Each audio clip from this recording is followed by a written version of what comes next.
Halo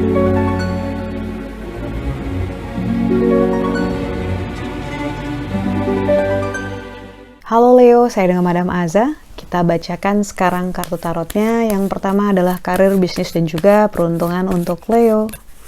Kartu yang keluar adalah The Fool, taking a risk. Kalau kita selalu ngelakuin hal-hal yang sama dan kita terlalu sering bermain aman gitu, bisa jadi kita malah kehilangan yang namanya inovasi gitu. Keluar dari zona nyaman itu sebenarnya klise ya gitu, kayak yang kalau udah nyaman kenapa harus keluar sih gitu. Tapi pada saat kita ingin meraih suatu hal yang besar, kadang kita harus lebih berani dan yaitu keluar dari zona nyaman, karena kapasitas kamu bisa jadi lebih besar daripada tempat yang disediakan sekarang gitu. Ini nggak berarti bahwa kamu harus pindah kerja ke perusahaan yang lebih besar atau lebih ambisius dalam hal itu. Ini bisa juga tentang ngomongin kapasitas diri kamu sendiri. Either itu perkara hobi kamu yang mungkin nanti pasti akan berpengaruh ke karir kamu gitu ya. Mungkin tentang skill kamu, either kemarin bahasa Jepang, habis kursus bahasa Jepang tapi belum diterusin gitu ya. Kartu The Fool ini mengingatkan untuk kamu supaya keep challenging yourself. Tetap menantang diri kamu untuk bisa dapetin yang lebih, karena kamu layak untuk dapat lebih dari yang sekarang.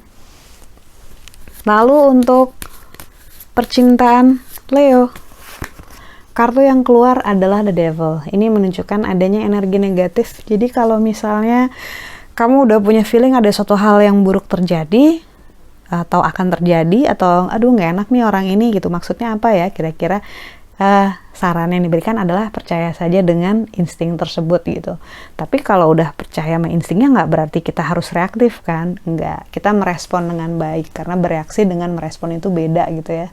Kartu The Devil ini adalah energi negatif yang seringkali berhubungan dengan hal-hal yang tidak menyenangkan. Contohnya misalnya ada yang gak usah disebutin ya, saya nggak pengen jadi doa, cancel.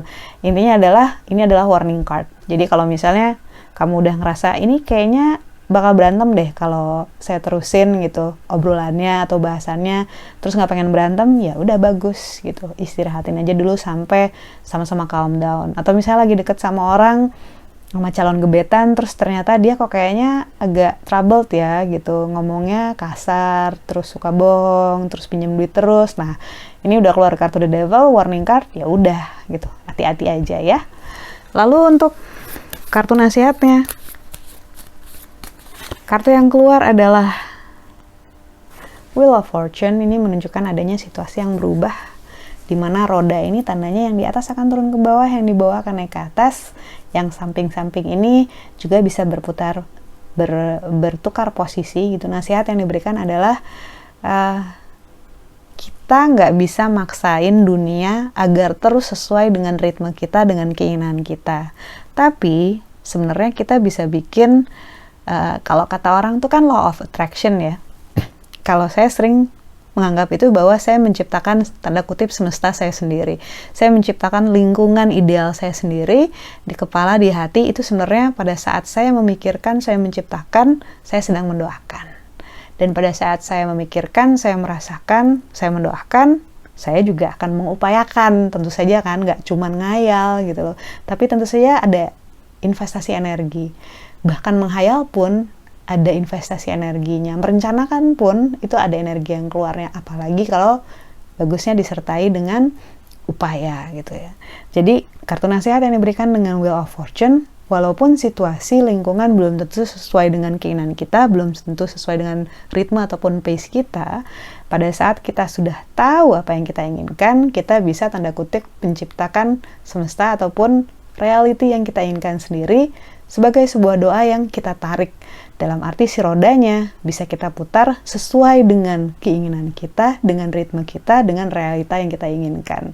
Dalam arti semakin cepat kita tahu apa yang kita inginkan dan kita capable untuk lakukan, situasi tidak ideal yang harus kita hadapi, karena yang namanya hidup kan kayak roda ya, naik turun atas bawah gitu ya, bisa kita percepat supaya bisa sesuai dengan kondisi ideal kita. Untuk kayak gitu, untuk bisa mempraktikkan law of attraction itu sebenarnya gak terlalu susah, asal kamu punya 100% faith. kepercayaan yang 100% bahwa oh ini bisa. Jadi tidak ada 0% keraguan.